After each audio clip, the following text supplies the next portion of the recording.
In the heart of India's industrial history lies the story of a man whose vision, ambition, and daring spirit built an empire, and whose missteps brought it crumbling down. This is the untold story of Ramkrishna Dalmia, the man who rose from obscurity to become one of India's most powerful industrialists and fell just as spectacularly. It all began in the early 1900s. Ramkrishna Dalmia was not born into unimaginable wealth, but he had an unshakable belief in his ability to turn opportunity into fortune. By the 1930s, as India was still under British rule, Dalmia spotted a golden chance.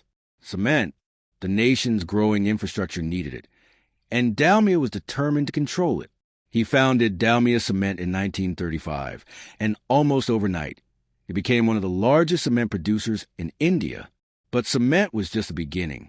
Dalmia was a man who thought big, very big. Soon, his empire expanded into sugar, paper, banking, insurance, and even newspapers.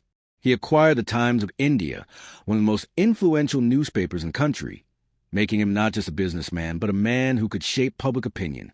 By the 1940s, the Dalmia Group was everywhere. Its reach stretched from heavy industry to finance, from media to textiles. Ramkrishna Dalmia had become a symbol of Indian industrial might, rivaling even the likes of the Tatas and Birlas. But with great power comes great temptation. In the world of business and politics, influence was everything. Dalmia began to pour money into political connections. He supported the independence movement, but also ensured he stayed close to those who could secure his business interests after freedom came. However, behind the scenes, cracks were beginning to show. The turning point came in the 1950s. Ramkrishna Dalmia's appetite for expansion was relentless. But to finance his vast empire, he needed cash and lots of it. That's when he turned to Bar Insurance Company, one of the financial institutions under his control. Dalmia allegedly began using its funds to cover his business expenses and speculative ventures. At first, it worked. The empire kept growing. But the misuse of funds could not stay hidden forever. In 1956, the Indian government, now independent and under Prime Minister Jawaharlal Nehru, began cracking down on financial irregularities. Investigators discovered that Dalmia had siphoned off huge sums from Bard Insurance and other firms to prop up his empire. The revelation was explosive. The man who owned India's most respected newspaper, the man whose cement built the nation's cities, was now accused of massive financial fraud. The press, once under his command, now turned on him. His rivals pounced. His political allies distanced themselves. In 1961, Ramkrishna Dalmia was convicted of embezzlement and sentenced to prison. It was a stunning fall from grace. The Dalmia Group, once a sprawling symbol of ambition, began to break apart. Banks and creditors moved in. Companies were sold off. The Times of India slipped from his hands. His cement empire was carved up. For Ramkrishna Dalmia, the humiliation was unbearable.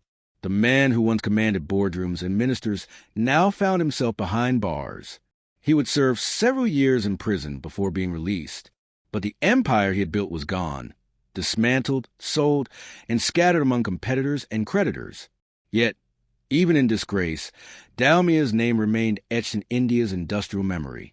He had been one of the first Indian businessmen to challenge British dominance in heavy industry. He had shown that Indian capitalists could think and act on a global scale. But his story also became a cautionary tale of greed, unchecked ambition, and the dangers of mixing personal gain with public trust.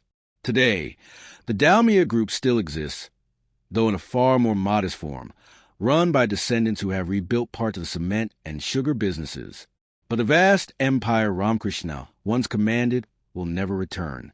In the end, the rise and fall of Ramkrishna Dalmia is not just a business story. It's a reminder that in the world of power and money, even the mightiest can fall. And sometimes, the higher you climb, the harder you crash.